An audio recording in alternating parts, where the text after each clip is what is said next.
slow news day. Quiet crowd. Good afternoon. To mark the last day of Made in America Week this afternoon, the President will welcome several living survivors of the attack on the USS Arizona at Pearl Harbor and their families. Other events this week have focused mainly on the products and goods bearing that highly esteemed Made in America label. But truly the most prized thing to have come out of our country have been the brave men and women who have risked their lives protecting the freedom of Americans and our allies around the globe. And just a few minutes ago at 2 o'clock, the President signed an executive order that will ensure the men and women of the greatest military in the world have the ships, aircraft, vehicles, and other supplies they will need to keep us safe in the years ahead. This order commissions the first ever whole government assessment of America's defense industrial base, marking the first time since President Eisenhower that an American president is investing personal attention into the health of the United States defense industrial base. President Trump is committed to maintaining the secure supply chains and robust workforce that will support our nation's heroes for decades to come. Next week, we'll be highlighting American heroes like the World War II veterans, the first responders who keep our communities safe every day, and the boys and girls who will grow up to be the next generation of American leaders. While I'm on the topic of the men and women who protect us, I also wanted to note that the President commended the House yesterday for voting to reauthorize the Department of Homeland Security for the first time. The Homeland Security Authorization Act also authorizes U.S. Immigration and Customs Enforcement for the first time. Secretary Kelly has already made tremendous progress in fulfilling the President's promise to end illegal immigration and fully enforce the laws of the United States. And this bill reflects the President's strong commitment to ensuring that progress continues. Also on the Hill, of course, Senate Republicans this week continued to work toward our shared goal of saving the American people from the disaster of Obamacare.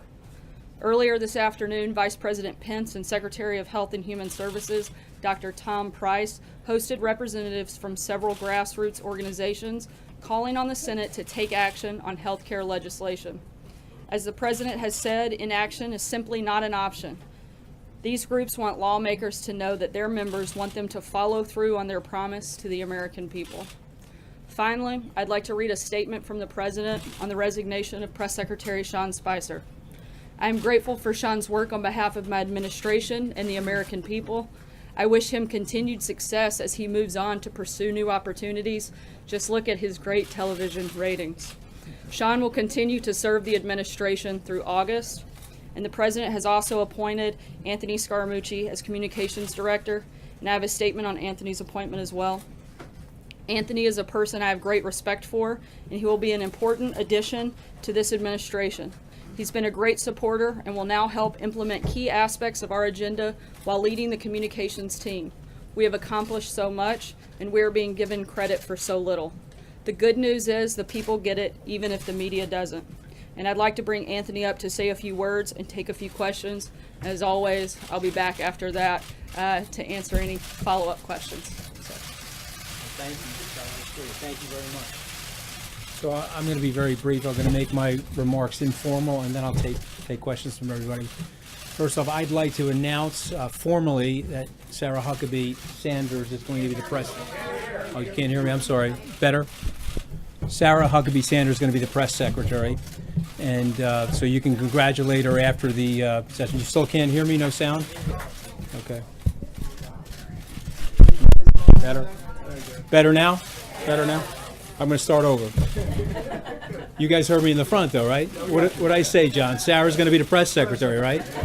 Okay, so congratulations to you, Sarah. Okay. And so I want to make a couple of statements. The first thing I want to say is I want to thank personally Sean Spicer, not only on behalf of myself, the President, the administration, but Sean is a true American patriot. He's a military serviceman. He's got a great family. And he's done an amazing job. This is obviously a difficult situation to be in, and I applaud his efforts here, and I love the guy, and I wish him well, and I hope he goes on to make a tremendous amount of money. As it relates to me in this position, I'm going to spend a couple of weeks getting to know the people here, and I'm going to be as coordinated as I can with the people inside the West Wing. There's been some speculation in the press about me and Reince, so I just want to talk about that very quickly. Reince and I have been personal friends for 6 years. We are a little bit like brothers, where we rough each other up once in a while, which is totally normal for brothers. There's a lot of people in here that have brothers, and so you get that. But he's a dear friend. He brought me into the political system. He brought me into the Republican National Committee network. He introduced me to Governor Walker. We've spent many times together socially. A lot of people are not aware about this, but after the Romney campaign, I invited Reince into Skybridge. I think it reflects poorly on Reince that he didn't take my offer to come in and be our chief operating officer. But I say that in jest, obviously. And so what I want you guys to know is that he was my first call this morning. I met with him before we sat in the Oval Office, and we are committed as true professionals to the team and the process of getting the administration's message out. And I think that's going to be one of the big goals for us. I said during the transition, I'll say it up here, I think there's been at times a disconnect between the way we see the president and how much we love the president and the way some of you perhaps see the president. And I certainly see the American people probably see the president the way I do. But we want to get that message out there. And to use a Wall Street expression, there might be an arbitrage spread between how well we are doing and how well some of you guys think we're doing, and we're going to work hard to close that spread. And so I'm done. I'll take the question. Yeah, Yeah. two questions I'm going for to you, get to as Anthony, many if you people don't as I can until she looks at me. Sure. Two questions Go for you. ahead. Number one, what we have seen from this administration so far is the president being his own messenger very frequently, and that has caused, as you know, some struggles for the communication staff. How do you expect to get this White House back on track? Well, I'm going to take a slight issue with the question because I actually think the White House is on track, and we're actually, I think, doing a really good job. From a messaging perspective? Well, I actually do think from a messaging perspective, because we have a whole list of things, and I didn't want to come out here with our list of accomplishments and start a whole advertisement infomercial right now. I really just wanted to talk about personnel movement and how we're thinking about things. But I think we're doing an amazing job. The president himself is always going to be the president. I was in the Oval Office with him earlier today, and we were talking about letting him be himself, letting him express his full identity.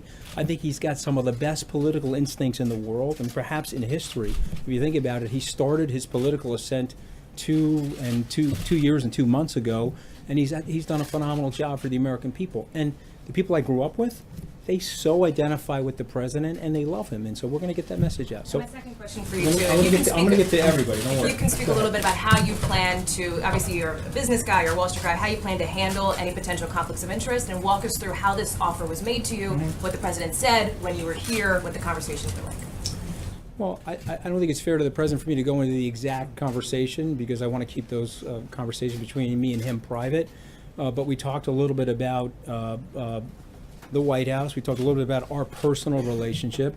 And then when he extended the offer to me, I said I would do it because I want to serve the president. You know, one of the things, I have a lot of family members that serve in the American military. Unfortunately, my generation, I'm born in 1964, I did not serve. I filled out the selective service. It's one of the regrets for my life. So this is an opportunity for me to serve the country. I love the president. I obviously love the country. Look at my life experience here in the country. And so it's an honor to be here. It's an honor to stand here, actually. In terms of my personal business conflicts? Correct, Yeah, so I have worked with the Office of Governmental Ethics to take care of all of my business conflicts. My start date is going to be in a couple of weeks so that it's a 100% totally cleansed and clean. And I don't see an issue with it. The Office of Governmental Ethics doesn't see an issue with it, nor does the White House counsel. So, but you know, here's one thing I want to say about this, though.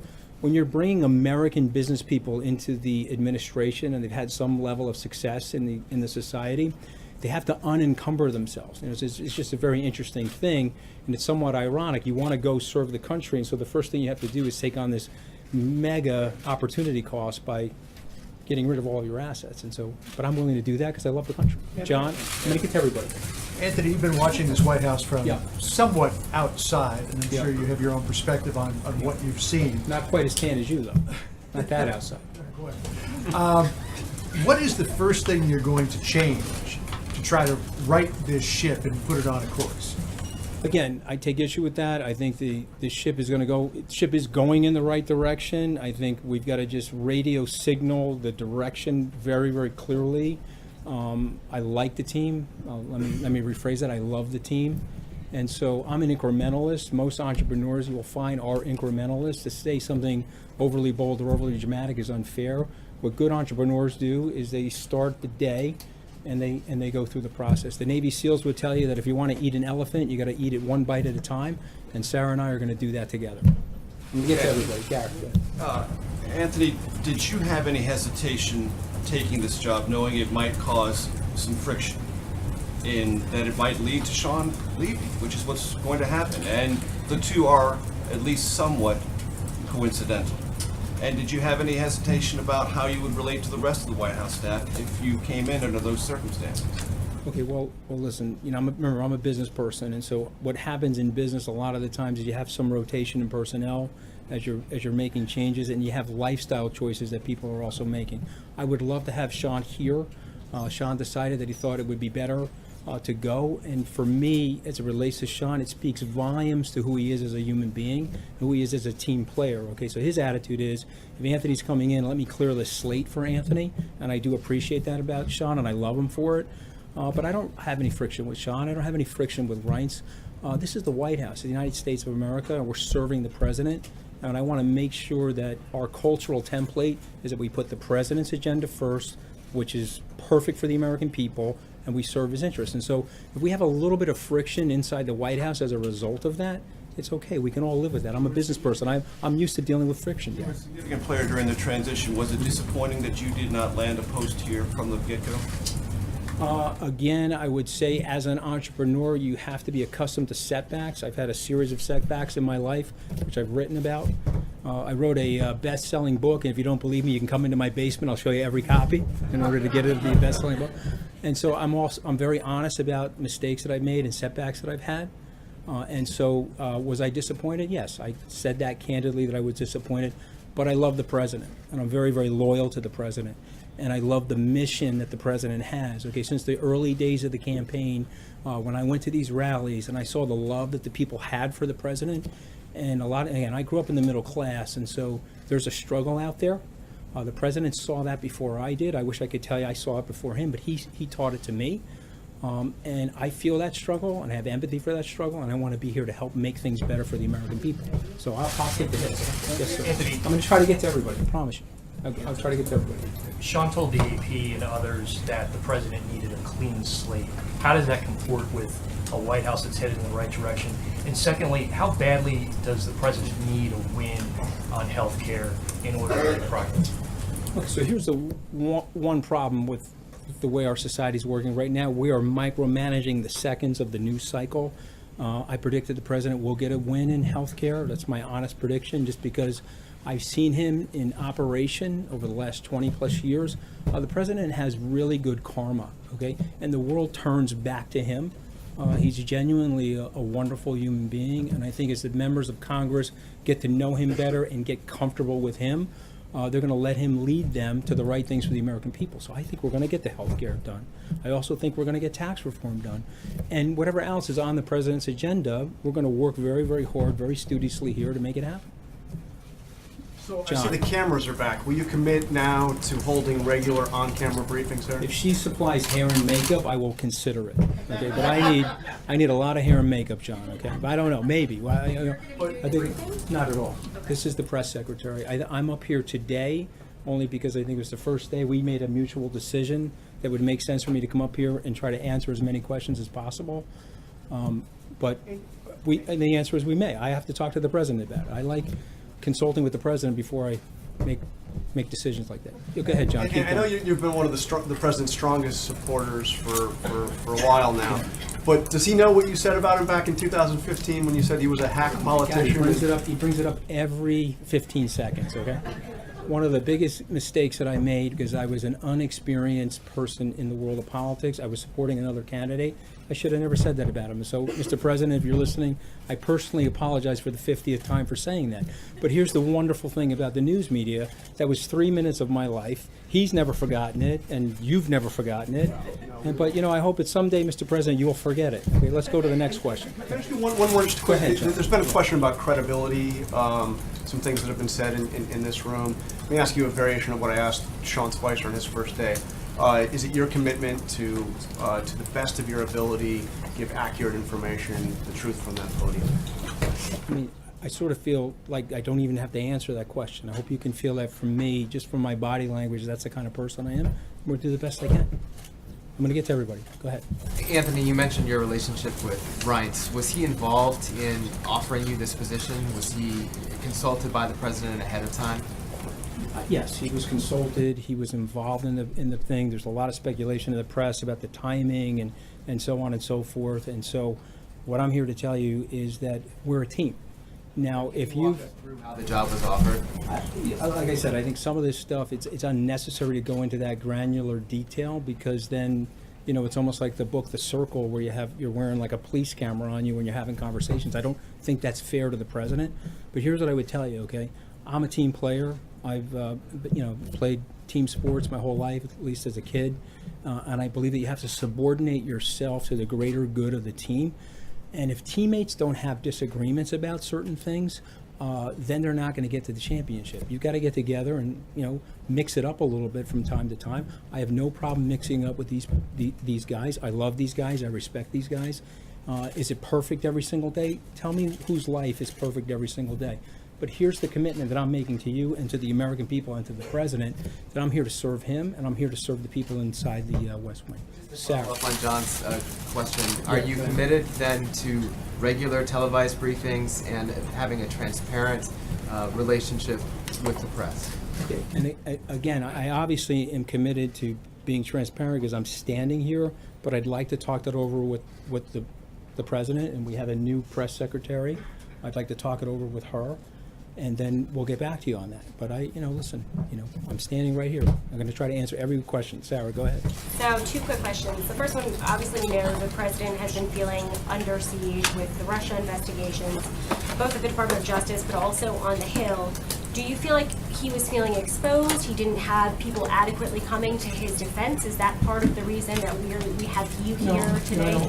I don't think so. So one of the things that I'm doing today is I sort of didn't have my White House counsel briefing before I'm having the press briefing. So I want to limit my remarks related to the Russia situation and things like that. But here's what I tell you about the president. He's the most competitive person I've ever met. Okay, I've seen this guy throw a dead spiral through a tire. I've seen him at Madison Square Garden with a top coat on. He's standing in the key and he's hitting foul shots and swishing them, okay? He sinks 3-foot putts. I don't see this guy as a guy that's ever under siege. This is a very, very competitive person. Obviously, there's a lot of incoming that comes into the White House, but the president's a winner, okay? And what we're going to do is we're going to do a lot of winning.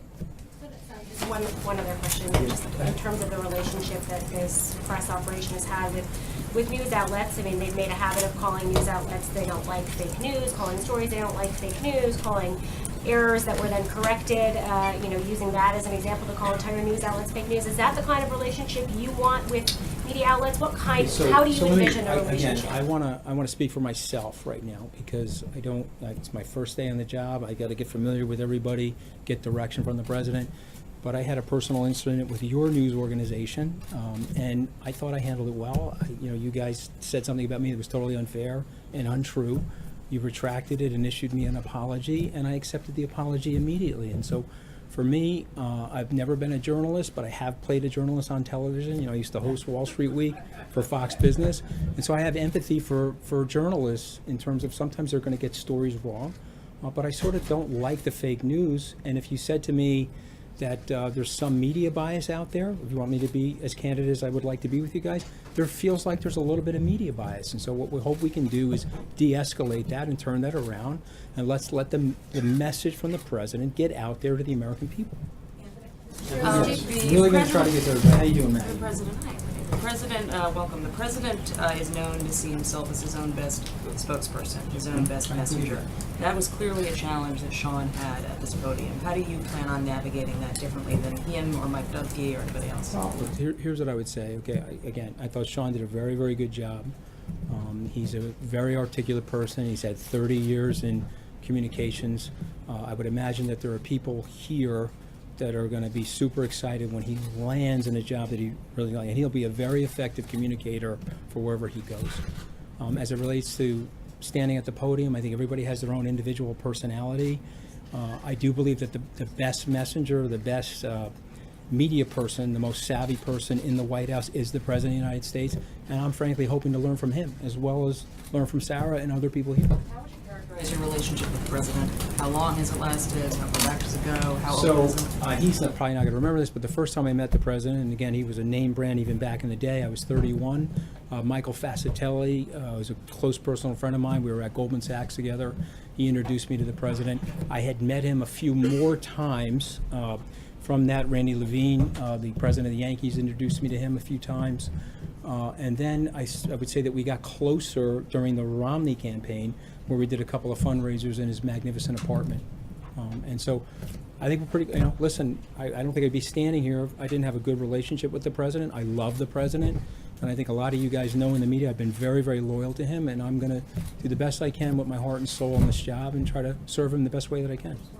Do you plan on changes in the comm shop beyond this? Are there going to be other changes? No, I mean, there was some speculation. The things I can talk about specifically is Dan Scavino and Hope Hicks are staying. So I know there was some speculation about that. I just spoke to both of them. I love the two of them. I go back a long ways with them. I think they're two phenomenal people. As it relates to the other people in the comm shop, I've got to get to know them. Sean was incredibly gracious a few hours ago where we sat in his office and he spoke to them on my behalf. Reince was incredibly gracious. I spoke to them as well. I got to get to know the people. They got to get to know me. Hopefully they'll like me and they'll want to stay. And we'll see what happens. But we're gonna make it a very fun place to work. We'll try to get that. Thank you very much. Are you going to more discussing about the national security issues at this podium? Yeah. Okay, that's a really good question, but I think it's inappropriate for me to answer that question right now. And so unfortunately, I have to get back to you on that because I got to get some direction from General McMaster and the President. I'm going to go this way. Blake, I'm going to get to you, I promise. I'm going to do everything I can to get to every person in this room. Yes? Encourage President Trump to have a press conference with us in the near future? I'll talk to him, absolutely. I mean, listen, the president's phenomenal with the press, okay, and he's a great communicator. He won this election. I used to know the math a lot better when I was in the campaign and during the transition, but I think we spent 60% of the money, and we had 1/3 the personnel. We won the presidency because of Donald J. Trump. Okay? He is a unbelievable politician, and so he's going to at some point. We'll make sure that happens. I don't know what point that's going to be because I have to talk to him. Anthony, Blake, I'm going to get to. I'm going to do my very best to get to everybody. Let me just go in a way that's some order. I'm going to go here first. Anthony, you seem like a very savvy person, and you said that the White House is a difficult place. How are you going to handle a couple of things? When did I say that? I probably said it. I said, let me explain that. Okay, let me be specific. It's a difficult place because here's what happens, okay? It's a little cramped in there. You've got a lot of reporters from international news agencies, and it's a difficult place because you're trying to get a job done, but you're sitting inside of a fishbowl. And so that's what I mean by it's a difficult place. I don't mean it's a difficult place to work in terms of the people. I think what you'd find is that there's a lot less palace intrigue than's getting reported about. And so, but that does create some tension and anxiety, and I'm going to work alongside of my peers here to reduce that tension and anxiety because we all genuinely like each other. How are you going to handle? How are you going to? My question. How are you going to handle when a crisis or a big thing comes up, and you put a very sophisticated message out at night, and the president in the morning tweets something very different? Okay. And are you willing to say you've made a mistake? So 2 questions there. Oh, well, listen, I took trial advocacy at Harvard Law School, a little name dropping there if you don't mind, okay? And so I'm not going to answer that because that's a hypothetical, and the first thing they teach in trial advocacy is not to answer a hypothetical. But here's what I will tell you, okay? I love the president, and the president is a very, very effective communicator, and he'll use social media. I think he's got if I get this wrong, I know I'm going to hear it from him, so I hope I don't get it wrong. Either 113 million or 114 million. I know he's picking up about 300,000 followers a day, God bless him. And so to me, I think it's been very effective use of reaching the American public directly. And so listen, I welcome him continuing to do that. I think it's very, very important for him to express his identity because what I have found when I travel around the country, people love him. What do you I'm trying to get to everybody. Why do you come back and Anthony? say when his message is different than what you put out the night before? Okay, so again, that's a hypothetical, so it's totally unfair of me to even answer that, because how can I answer that? I don't know what the tweet is, I don't know what happened, it's just unfair. And so you learn that early in law school not to answer that question. Go ahead, I'm sorry. Express any frustration to you at all that a lot of these briefings have been off camera? And since he wants to get his message out, wouldn't he believe that to put them on camera would be beneficial? He hasn't expressed that to me, so I don't know his opinion on that, so I can't answer that question honestly. How involved in the day-to-day operation of the press department will he be going forward? As much or as little as he wants to be. I mean, he's the President of the United States. I'm here to serve him. I'm certainly going to do my very best to communicate to him what I think is the most effective strategy for him to get his message out to the American people and to the global community. But it'll be as much or as little as he wants to be. You know, he did, give me the orders today that I'm in charge, and I report directly to him, and I'm going to do my very best to serve him. So as much or as little as he wants. Just to follow on that, Yes. your relationship with the chief of staff, Mm-hmm. is he your boss, or do you report directly to the president? Okay, so I'm going to let Reince answer that. I have no problem working for Reince. I can only speak about my management style, okay? I have been on Wall Street for 29 years. Nobody has ever worked for me. People work with me. I believe in a lot of collaboration. I think if you do that, it's very, very empowering for people. I have no problem working for Reince. The president said I report to him directly. But listen, you guys are going to be very, very surprised about the relationship that I have with Reince and the closeness that we're going to have in terms of working to serve the president. And so he's the chief of staff. And so it would be foolish of me not to communicate with him, not to relay to him every single thing that I'm doing. Do you stand by some of the factual claims that have been contested, that have been made by this administration, 3 million illegal votes cast of the president's opponent? Do you endorse all of those statements of fact that have been made? Okay, so it's a little bit of an unfair question because I'm not up to speed on all of that. So again, just candidly telling you that. Said 3 million people voted illegally. And there's no Okay, so evidence. Do you stand by that or not? So if the president says it, okay, let me do more research on it. My guess is that there's probably some level of truth to that. I think what we have found sometimes, the president says stuff. Some of you guys in the media think it's not true or it isn't true. It turns out it's closer to the truth than people think. So let me do more homework on that, and I'll get back to you. I'm feeling the hook here. I can feel the hook here. So I want to answer. Is it okay to answer 2 more questions? Let me get to Blake first. Okay? Let me get to Blake first, and I'll go to the other people. Thank you. Congrats on the new job. Question for Are you. you really congratulating me on the job? It's a new job. Congrats. You've gone through your past law school, business, finance, but you've never held a communications type role. What would you say to your critics who say he's never done anything like this and this is the White House? Secondly, if you can just lay out kind of why you wanted the job, and thirdly, before you go, why you chose immediately right off the bat Sarah to be the press secretary. Well, I want to start with Sarah first. Okay, so the president loves Sarah. He thinks she's doing a phenomenal job. I agree with him. I think Reince Priebus and other members of the staff agree, and I'm super proud to work with her. And I think she's going to be phenomenal as a press secretary. As it relates to me, I think that you will find in my background and my career, I have a lot of communications experience, and I spent a lot of time on television. I spent a lot of time shaping the message for my old firm, my predecessor firm, and so time will tell. But here's something I will tell you about myself. There's a lot of stuff that I don't know, and so I'm going to lean on people like Sarah and other people to help me be the best that I can possibly be. I'm going to take one last question. I'm going to take this question right here, right? I'm getting the hook, right? So I'm going to take this question. Can I follow up on what Blake was asking you? Two questions. Because of your legal background and the fact that you mentioned the White House counsels, can you explain to us what role, as someone who's been trained in the law, you plan to play in communications, interacting with the president's legal team, dealing with the Russia investigation? Yeah. And then secondly, can I add on, most analysts who have ever looked at White House communications have, in academia or historians, have said that when a president says that he has communications problems, what he has is usually policy and political problems. You're arguing that we're not understanding in the United States how much the president should be appreciated and how much you love him. But can you describe to us how much you think that it goes beyond that concept and that the president has political and policy problems. Okay, so let's start with the first question. Just repeat, the first question was what again exactly? So, legal, you're gonna interact with the president's Yeah. legal team in Okay, what yeah, way? That's a good question. And so I'm close personal friends with Jay Sekulow. I have a relationship with John Dowd, and I'm going to work with Don McGahn and other people to just make sure that we're on message and we're handling ourselves in the most appropriate way possible.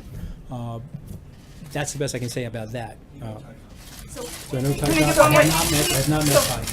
I don't know Ty. And so then the And what was the follow-on second was question? Yeah. communications problems versus Yeah. policy and political problems, Yeah. and the way you see that in the context of this president. Well, long ago, Teddy Roosevelt said that the presidency is a bully pulpit, and that the president has a great gift, and that he's able to control the news cycle and able to control the messaging. And so I think if we get super coordinated around here with the president, and we go back to what he did, some of the great successes that he had in the campaign, in the transition, and even in the presidency, frankly, is delivering that message directly to the American people. And so, to me, I think the policies are fantastic. I think he's done a phenomenal job. I think Sarah read something that I totally believe, is that he's doing a phenomenal job, and we just need to get it out there a little bit more aggressively, and we're going to try to do that. I gotta go, right? Can I get one more? Can I get one more? I'm gonna take one more, right there. Thank you very much. You've talked several times about your relationship with Reince Priebus and Hope Hicks and some of the rest of the communication staff. Can you talk about your relationship with Steve Bannon? He's said to have had strong objections about you taking this job as well. And then I have one other thing. All right, so I'm on the record. I've been interviewed about Steve. I think he's one of the smartest people that I know. I think that he was instrumental in helping us win the election. He's got a strong personality. I have a strong personality. We didn't really overlap at Goldman Sachs, but we both worked there at a period of time. And there was something great about that culture back in yesteryear. Maybe it's true today, although I've been out of Goldman for 21, 22 years. But there were two great things about that culture. The first thing was that you subordinated yourself to the team, even if you had disagreements. And the second thing was that the legendary John Weinberg, who's now deceased, once said, "Some people grow, other people swell." Okay, and it's a great line to think about yourself. And so for me, I want to keep my head in the game, I want to keep my ego low, and I want to work with Steve Bannon as closely as I possibly can. I have a huge, enormous amount of respect for him. And then the other, the other thing was, Sarah says I can keep going, so I'm going to keep going. You said that the ship, you said that you don't need to right the ship, that you guys are doing great work, but the president has a 38.8% approval rating in his second quarter. That's historically low. What are you going to do to change that, to better communicate with the American people? So that's actually a really good question. And so these polls are moving targets, and we all know from statistics, which I've taken plenty of statistics courses, that sometimes the polls could be wrong.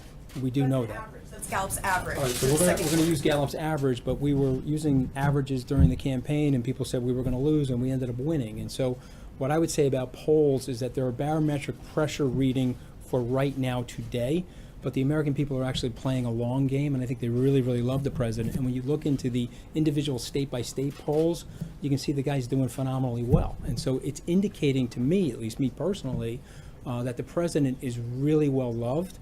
There seems to be a disconnection in terms of some of the things that are going on, and we want to connect that, Sarah and I, best of our capability, and so that people feel great about what he's doing. I feel great about what he's doing, and I want, well, maybe you're not going to feel great, I don't know you, but I want the American people in general to feel great about what he's doing. I'll take the question. Thank you, If she says I Anthony. can keep going, I'll keep going. Go ahead. Thank you, Anthony. There have been reports about General McMaster having disagreements on policy over Russia. Can you say that there will be no other high-profile resignations or exits from the White House staff? So that, again, another hypothetical. I honestly cannot answer that one way or the other, although I have an enormous amount of respect for General McMaster. I just don't know the situation. I'm not going to answer it because I don't know. Yeah. You said you're going to work with the legal team and messaging as it relates to Russia. Where I didn't have say they? that. I mean, maybe I specifically said that I haven't been briefed yet by the White House counsel about what is appropriate to talk about from this podium, and so therefore I don't want to take any questions related to Russia. Okay. So, I'd like to ask you though, if is the strategy that seems to be coming from this White House now in going after Robert Mueller's credibility the right one? Okay, so again, that's sort of in that zip code of the legal team.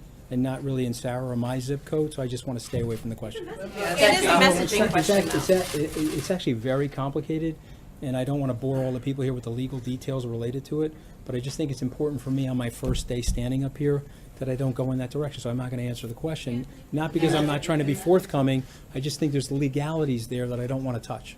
Thank you very much. My question is I'm really going in to take your this zip- question Oh, first, sorry. and then I'll take you, I promise. Thank you very, thank you very much, sir. Yeah. Communication The last is- two questions, I'm going to go. Communication is the key, and President is a great communicator.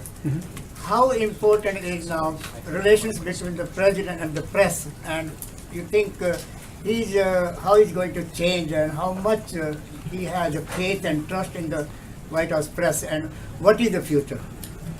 Listen, I'm a super optimistic guy. You know, I'm too short to see the glass anything other than half full, right? So I'm a super optimistic guy, and I think that the president's going to have a phenomenal relationship with the press. We'll get there together. Take this last question, then I'm leaving. My Last question is in your zip code. Larry Speaks, who once stood up there, said, "Don't tell us how to stage the news. We won't tell you how to report the news." Do you think that that's an accurate reflection of what your all's job is? Say it again. Larry Speaks said, "Don't tell us how to stage the news. We won't tell you how to report the news." Do you think that's an accurate reflection of our relationship? I don't know. You know, we're in a different world. I mean, I have an enormous amount of respect for Press Secretary Speaks, but when he was standing at this podium, it was a very, very different world. Each one of us right now has a sound studio, a recording studio, a movie studio, a television studio right in the palm of our hands. And so we could stage things, and it's going to be read certain ways. It may not be read other ways. But I know what Sarah and I are going to work on is reaching as many people as we possibly can for today's era. And so maybe he was accurate in the 1980s, but Sarah and I will think of something cute to say once we start working together. She wants to give me the I'll take okay.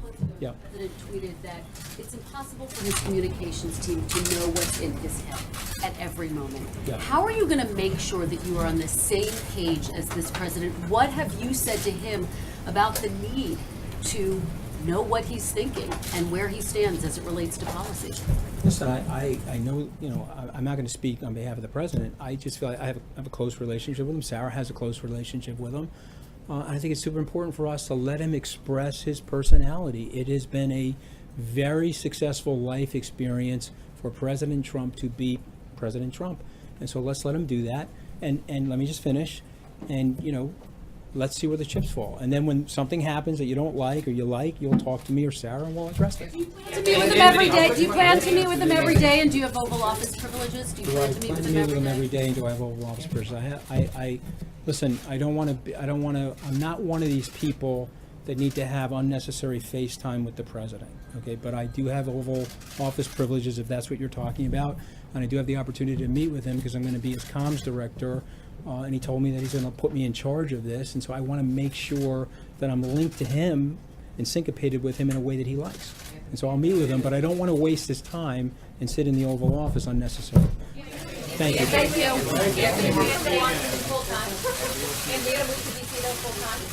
Thank you, Anthony. You got a good realtor for me? We'll figure it out. Okay, thanks, guys. Thank you. Obviously, I would have been happy for him to stay up here all day and continue to exhaust all of your questions. But one, I figure I probably should answer a couple today. And also, the president has an event here shortly, so I want to try to work through as many as I can. And with that, I'm actually going to start with Jeff Mason, since I believe it is maybe your last day and my first. So with that, Jeff, take it away. Can you talk just a little bit about how this will affect, this change will affect the press office? And can you speak a little bit for Sean about how he's feeling and how he took this news and how he made the decision to resign? I'm not going to speak for Sean in detail. I can say that he understood that the president wanted to bring in and add new people to the team, and Sean felt like it would be best for that team to be able to start with a totally clean slate. And I think I want to echo what Anthony says. I think it speaks volumes to who he is to be willing to do that and allow Anthony to come in with a brand new starting place. And I think, you know, he's served the president loyally and admirably. He's going to continue to stay on for the next several weeks through the transition, and I'm sure he'll be happy to answer some of those questions directly. Hey, Sarah, first of all, congratulations Thank you. on the job. Can you clarify where the president stands on the issue of pardons? Is he considering pardons for figures in the Russia investigation? And does the president believe that he has the power to pardon himself? Look, I'd refer you to the comments that have already been made by the outside counsel in terms of their actions. The president maintains pardon powers like any president would, but there are no announcements or planned announcements on that front whatsoever. Does that include power to pardon himself? Does he believe that he has the power to pardon himself? Like I said, I don't have anything to add beyond what the outside counsel's already stated on that front. In his interview with the New York Times, he raised questions about Robert Mueller. Does he endorse his legal team's efforts to undermine Robert Mueller's credibility? Again, the president has absolutely nothing to do with any of the allegations that are being made. I think he's maintained that, and he wants them to complete their process as quickly as possible so that we can move on from the ridiculousness of all things Russia and Russia fever. So, but to the question that I asked, does he endorse his legal team's efforts to undermine the credibility of the special counsel? I'm not aware of those details, and that's something you would About have to ask. New York That's something you would Times have to ask his interview. legal team. I'm not part of that process, so I wouldn't be able to On answer that. health care, what does the president want the Senate to vote on next week? I think he wants to, as Mark Short stated earlier this week, and as we've repeated many times before, the president's preference is to repeal and replace Obamacare. And we haven't been shy or quiet about that, and those intentions have certainly not changed. John? How much arm twisting is going on vis-a-vis the health care bill? The Vice President had a lot of conservative groups over today. Those conservative groups announced that they will actually be scoring votes next week on the motion to proceed, which I believe is unprecedented. I don't think anyone here has made a secret that this is a big priority and that Congress should do what they've been talking about for the last 7 years. It's time for them to get in there and repeal and replace Obamacare. And these groups recognize that. Their constituency that support the groups that they have certainly recognize that. And they're supporting the mission of their organizations and pushing and putting pressure on members to get the job done. Nothing beyond that. Something too, but just about the organizational structure now that Anthony's come in. The press secretary and the comms secretary used to be pretty much co-equal, reported to the chief of staff. Will it remain that way because there was some move toward making the communications director sort of a deputy chief of staff, and then the press secretary and the comms director would report to that person? So do you still report to Reince, or do you report to Anthony?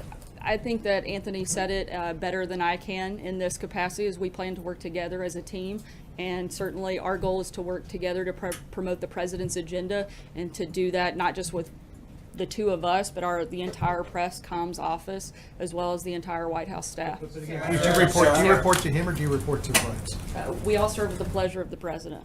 Callie? Questions for you. Number one, when you talk about, there were some comments made by a senior administration official this morning on television talking about the motivations of people who are part of Bob Mueller's special counsel investigation. Do donations to a political party, if it's not the president's party, does the president believe that disqualifies those people from being part of this special counsel? I don't know that we're putting out a litmus test, but again, questions regarding that I would direct you to the outside counsel that's running that part of the process. Question about National Security Advisor McMaster. Does the president have confidence in his National Security Advisor? I have no reason to believe otherwise. Sure. Alex? The president clearly doesn't want special counsel, he said he doesn't want special counsel Robert Mueller to look into his finances, but the intelligence committee is already looking into financial data from the Treasury Department. Is there anything the White House can do to stop that? Look, again, the president's point is that he doesn't want the special counsel to move beyond the scope and outside of its mission. And the president's been very clear, as have his accountants and team, that he has no financial dealings with Russia. And so I think we've been extremely clear on that. Blake? Last time when it became apparent in the House, the first go around on the healthcare bill there, that it was going to fail, it was pulled at the last minute within the last hour or two. When you look at both the repeal and replace potential and the repeal only potential, the numbers suggest that they don't have the votes and it's set up to fail. Why does the White House believe this time around that a vote should proceed? Again, we're continued to be focused on repealing and replacing Obamacare, and we're not going to stop until we can continue to move that forward and get that done. not only have we wanted to commit to that, but frankly, a lot of the members of the Senate and the House have not only committed but campaigned on that, and it's time for them to step up and get that done. Believes that a vote should take place at some point next week on some sort of a bill, one way or another. I don't think you can repeal and replace Obamacare without a vote, so I think it would be a pretty necessary part of the process. John? Yeah. Thank you, Sarah. I just want to get something straight. Earlier in the week, you indicated the White House was not opposed to outright repeal. And then based on your remarks today and Mark Short's 2 days ago, you seem to favor repeal and replace. Does that mean you are against the outright repeal bill that Congressman Biggs has introduced in the Not House? against, but again, as Mark said earlier this week, our preference is to repeal and replace. Trey? Thanks, Sarah. 2 questions for you. Can you take us through the process of how the president decided to hire this new communications director, Anthony Scaramucci? And moving forward, what will his role be in terms of objectives that the president wants him to meet?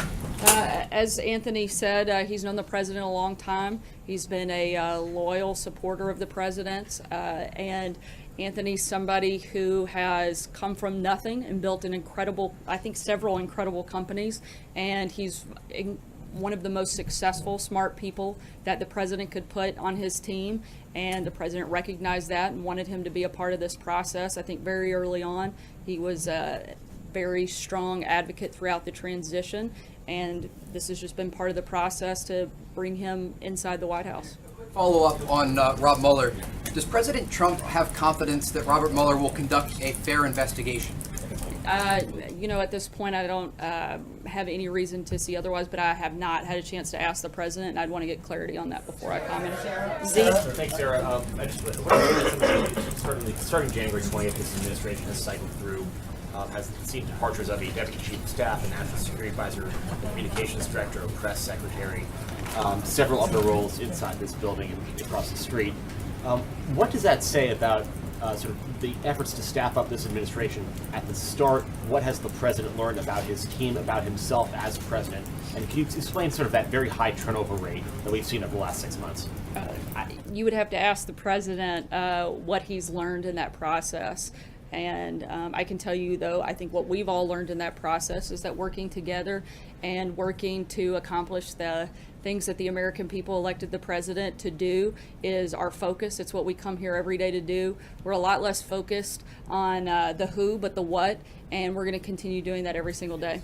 Jim? Do you not see that as a chaotic turnover? No, I don't see it as chaotic. Jim? Sarah, is the White House concerned? If you want to see chaos, Zeke, you should come to my house early in the morning when my 3 kids are running around. That's chaos. This is nothing. Concerned news this week concerning the Attorney General and the resignation of Mr. Spicer could have the effect of alienating or demoralizing Trump loyalists both in and out of the administration. I think that Trump loyalists, particularly within the administration, but certainly across the country, are energized by the accomplishments of the president in the first 6 months. Stock market's at a high, jobs are growing, regulations are coming off, the country's becoming more secure, the border's becoming more secure, immigration is down. I think we have a lot of things to celebrate, a lot of things to be excited about, and I think our morale is pretty high. Take one last, Steve. First of all, congratulations. Thank you. Promotion. Just wondering if you approach this new role with excitement, with trepidation, with apprehension, and if you could reflect on these last 6 months in one day on what you've learned about how it is to speak for the president. Is it a tough job? Have you found it easy? I think it's probably certainly professionally, one of the greatest honors that any person could ever have, to work in any capacity within this building, and to get to do that up here in such a public way and speak on behalf of the president is absolutely an honor and something I will cherish and hope to do my very, very best every single day and be as open, honest, and transparent with you all as humanly possible, and will always work to operate at the highest level and certainly with the most amount of integrity as you can. And with that, I think that's a great place to end today, and the president will be having an event here shortly. Thanks so much, guys.